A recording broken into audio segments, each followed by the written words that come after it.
What's going on, Dolphins fans? It's Connor from the Dolphins Dive. In today's video, we're going to be breaking down the top 5 defensive players on the Miami Dolphins. Now, it's going to be an interesting list. I had a little bit of trouble trying to narrow down who should make and who shouldn't. But before I get into the list, I'm just going to do a quick little plug. DolphinsDive.com can get the best Dolphins merch out there.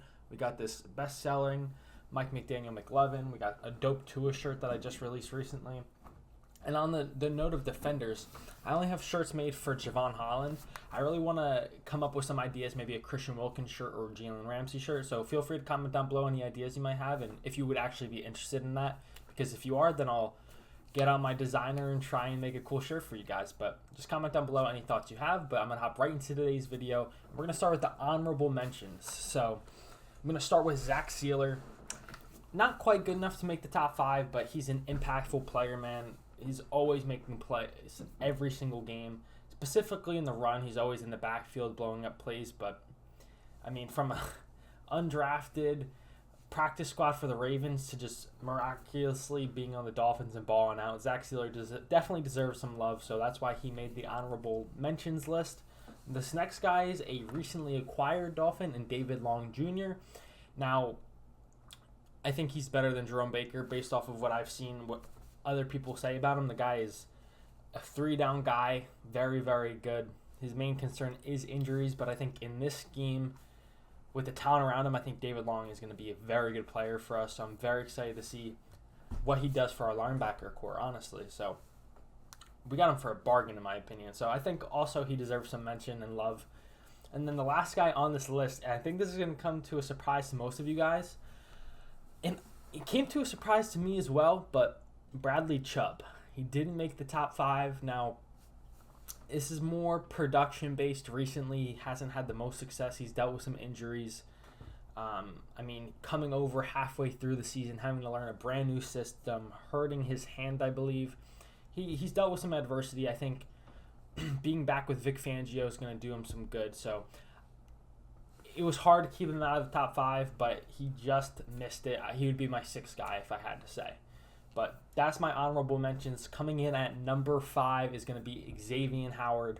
Now, once again, he might be too low for some of you guys, but he's coming off a down season, and I just couldn't put him any higher. I do think he's going to benefit tremendously for being in a scheme that can play a little more zone coverage. He's been playing man coverage for the past 5 years now, so being able to take a little breather here or there, play some zone, have his eyes on the quarterback. We all know what kind of ball hawk he is. And last season, he obviously dealt with a double groin injury. I think being fully healthy, being in a new scheme, I think it's genuinely going to benefit him a lot. So I expect Xavier to return to top corner form once again.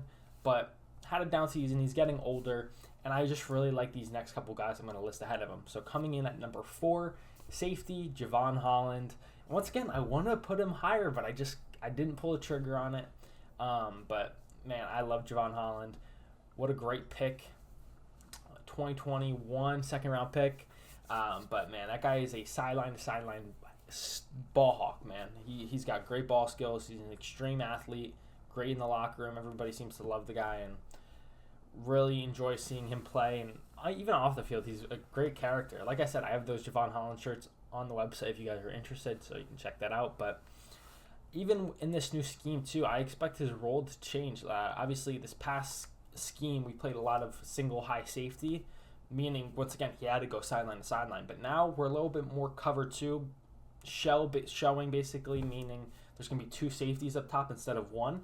So, he can even just take away half of the field, or they might even move him up into the box and rotate him down, and he can play in the slot. He can play man coverage. He's so good. He's a great tackler.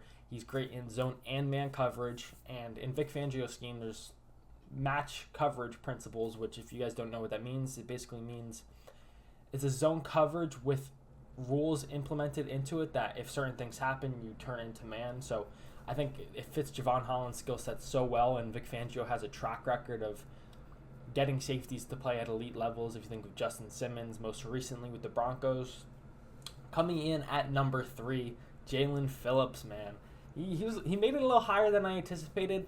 I did account for positional value. I think that's why I probably put Jalen Phillips ahead of Javon Holland, just because edge rushers are I think in most people's opinion, they're more important than safeties. I think at this moment in time, Javon Hollins is more developed and more of a top player at his position, but Jalen Phillips at an edge rushing position, which is so important, man, he's got all of the tools in the world, and he's flashed them consistently. But now I think when you have a fully healthy Bradley Chubb, you have a good guy like Vic Fangio, and you have a defense that's going to be not in man coverage, so quarterbacks are going to be confused and they're going to be holding the ball onto a little longer. Jalen Phillips plays with amazing effort. Not the best effort on the defense, but honestly, it might be. If you just, the dude runs around like an animal and it gets set. The president gets set by Christian Wilkins, but Jalen Phillips follows along tremendously, man. Super athlete, great pass rusher, was our best pass rusher last season, and that's why I put him ahead of Bradley Chubb. If you look at the pressure numbers and all of that, man, Jalen Phillips is going to be a superstar, and that's my opinion. I think he's just going to continue on this kind of trajectory, and I'm really excited to see what he has in store, man. I'm very excited for Jalen Phillips. But coming in at number 2, I just mentioned him, Christian Wilkins. Pay the man. Once again, a little higher than I anticipated. I probably could have put Jalen Phillips higher because I love Christian Wilkins, and it's hard to quantify how interior defenders do in pass rushing because, I mean, he has 2 sacks or whatever, but it doesn't tell the whole story. Obviously, he's getting double-teamed, and he's fighting off those double teams. He's tremendous in the run game. He's a tremendous leader off the field, plays with tremendous energy. Like, he sets the tone for the entire defense. The fact that he tracks running backs and receivers down after they make a play, like, it's absurd. So that's why he deserves number 2, is the effort he plays with, his ability to play the run, split double teams, and once again, in a new scheme where this previous scheme, I know I might be talking a little above some people's heads, and I apologize, but it was called 2 gapping, so he was responsible for 2 different gaps. Now it's called 1.5 gap, so he can be more aggressive, whereas in the previous scheme he had to be more patient and kind of feel it out, but now he can just have his one main gap and hit it as hard as possible, and it could lead to more pass rushing production because he's got it in his tool bag.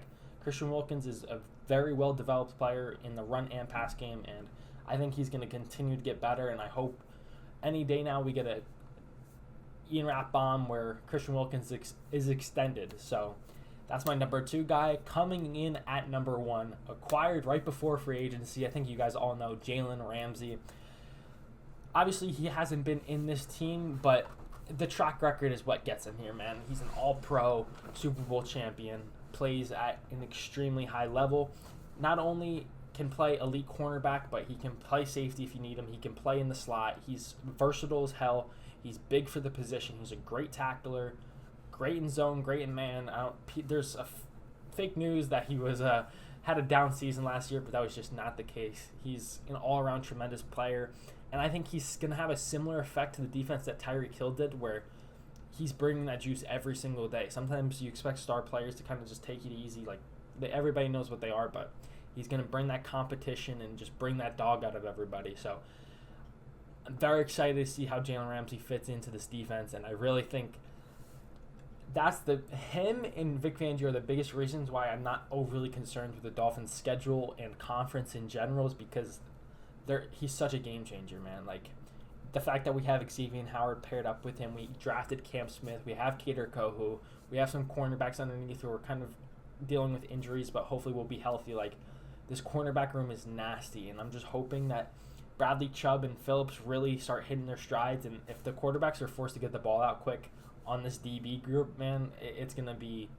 so fun to watch. And that's kind of one inspiration for a potential shirt coming out. I'm trying to come up with a nickname for the defense, and I'm trying to decide who's deserving to be on the shirt, but something like the deep end with Christian Wilkins, Jalen Ramsey, Javon, I think that would be a really cool shirt. But once again, let me know down below in the comments.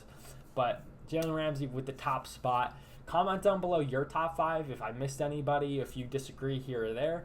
Please like and subscribe to help the channel grow. And that's all I got for today. So until next time, I'll catch y'all.